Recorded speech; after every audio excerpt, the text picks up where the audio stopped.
Halo semuanya, selamat datang di sesi bedah materi kita kali ini.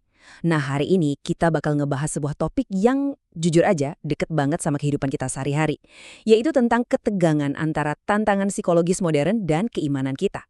Pernah nggak sih kalian ngerasa capek banget secara emosional, tapi di saat yang sama bingung gimana cara nyelarasin perasaan itu sama keyakinan spiritual kalian? Tenang aja, hari ini kita bakal bongkar gimana agama dan kesehatan mental itu sebenarnya nggak pernah musuhan. Malah sebaliknya, mereka itu saling melengkapi. Yuk kita mulai.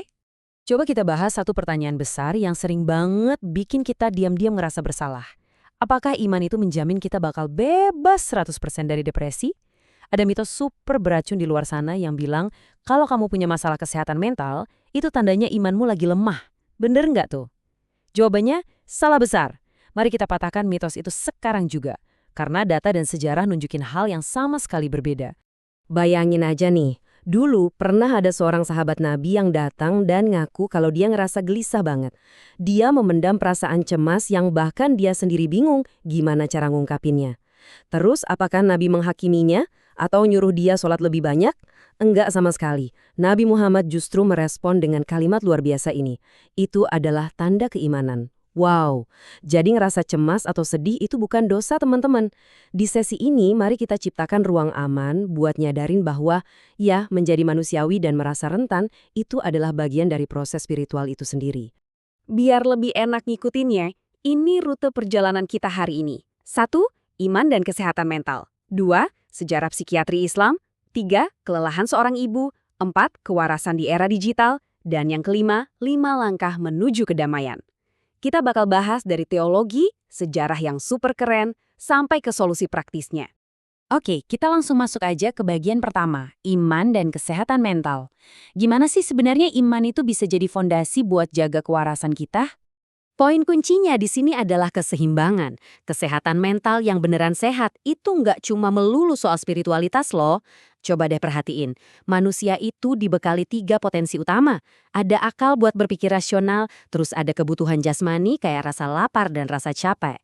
Dan ada naluri yang di dalamnya termasuk butuh agama, butuh eksistensi, dan butuh kasih sayang. Nah, kalau kalian memaksakan diri, ngabaikin rasa capek di badan, atau neken kebutuhan buat disayangi, ya wajar banget kalau akhirnya ngerasa gelisah. Tubuh dan pikiran kita ini satu kesatuan, nggak bisa dipisah-pisah gitu aja.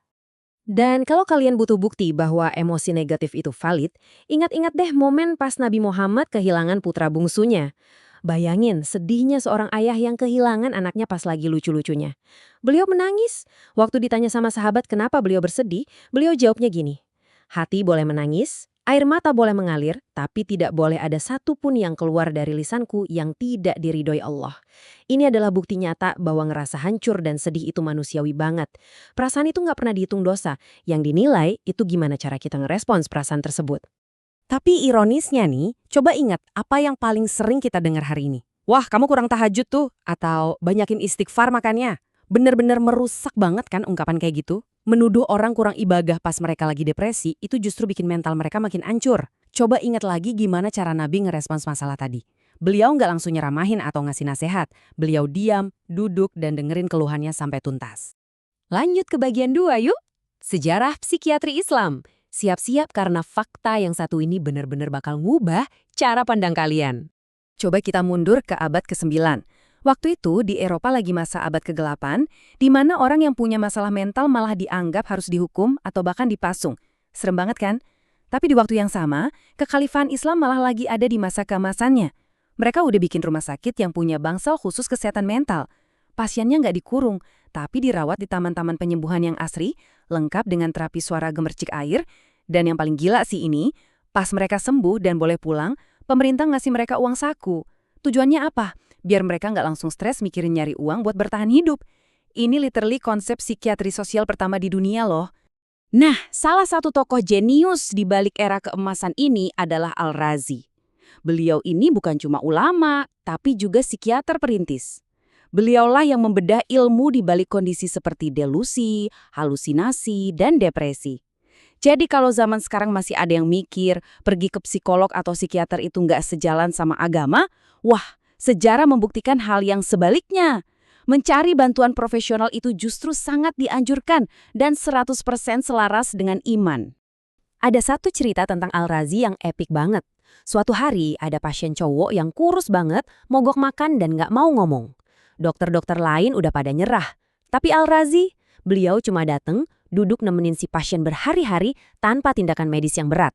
Terus, beliau pegang nadi pasiennya sambil nyebutin nama-nama jalan dan nama-nama orang.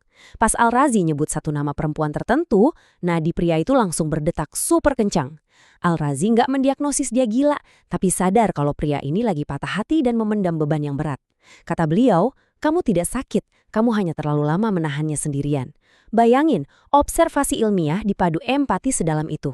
Sekarang kita masuk ke bagian 3, kelelahan seorang ibu. Mari kita lihat gimana prinsip-prinsip tadi relevan banget buat salah satu kelompok yang paling sering kelelahan di masa kini. Coba lihat deh, daftar tanggung jawab yang nyaris nggak kelihatan ini. Beban mental yang harus dipikul seorang ibu setiap hari itu kayak nggak ada ujungnya. Harus beresin urusan kerjaan, ngurusin seluruh kebutuhan keluarga dari A sampai Z, jadi tempat bersandar emosional buat seisi rumah, dan pada akhirnya, sang ibu sering banget lupa sama dirinya sendiri. Kalau rasa capek ini terus-terusan ditahan, tubuh pasti bakal protes. Hormon stres atau kortisol naik, imun tubuh anjlok, dan tahu-tahu fisik tumbang. Kalau kamu ngerasa seperti itu, dengarkan kalimat ini baik-baik. Berhentilah berusaha menjadi kuat jika kamu memang sudah lelah. Ngaku kalau kamu capek itu bukan tanda kamu lemah kok. Kamu nggak dituntut untuk selalu tampil sempurna dan bisa ngehandle semuanya sendirian. Wajar banget, sangat manusiawi kalau kamu lagi ngerasa nggak baik-baik aja. Dan kamu punya hak penuh untuk ngambil jeda istirahat. Dari beban di rumah, kita geser sedikit ke bagian 4, kewarasan di era digital. Gimana nih HP di tangan kita nambahin beban mental kita? Cuma satu kata, seandainya. Terdengar sepele ya, tapi efeknya super merusak. Pas kita lagi asyik scrolling media sosial, ngelihat pencapaian orang lain, liburan mereka yang mewah, atau hidup mereka yang kelihatan mulus banget tanpa masalah, otak kita mulai memicu kalimat mematikan ini. Seandainya hidupku kayak dia, atau seandainya dulu aku pilih jalan yang itu. Kata seandainya ini secara diam-diam ngeracunin pikiran, bikin kita nggak terima sama jalan hidup kita sendiri dan pelan-pelan ngancurin kedamaian mental kita. Dan boom, inilah akar dari apa yang sering kita sebut quarter life crisis atau krisis seperempat abad. Kecemasan ini meledak waktu kita nggak punya konsep diri yang kuat, dan kita mulai ngelakuin kebiasaan yang paling beracun, membandingkan timeline atau garis waktu hidup kita sama orang lain. Padahal kan garis start tiap orang itu beda-beda. Jadi ingat prinsip ini ya, kemajuan sejati itu tentang gimana kita bisa jadi lebih baik dari diri kita yang kemarin. Bukan jadi lebih baik dari orang random yang kita lihat di internet hari ini. Oke, terus gimana dong cara ngeberesin semua kekacauan emosional ini? Kita masuk ke bagian 5, sekaligus solusi akhirnya. 5 langkah menuju kedamaian. Ini dia kerangka praktis buat narik balik kewarasan kalian. 1. Fokus aja sama hal-hal yang emang bisa kalian kendaliin, stop nyoba ngontol segalanya. 2. Terima dengan ikhlas ketetapan yang di luar kendali kalian. 3. Penuhi hak Allah, jalankan ibadah tanpa nuntut hasil yang serba instan. 4. Penuhi hak keluarga dengan benar-benar hadir buat mereka, jangan bawa stres kerjaan ke meja makan.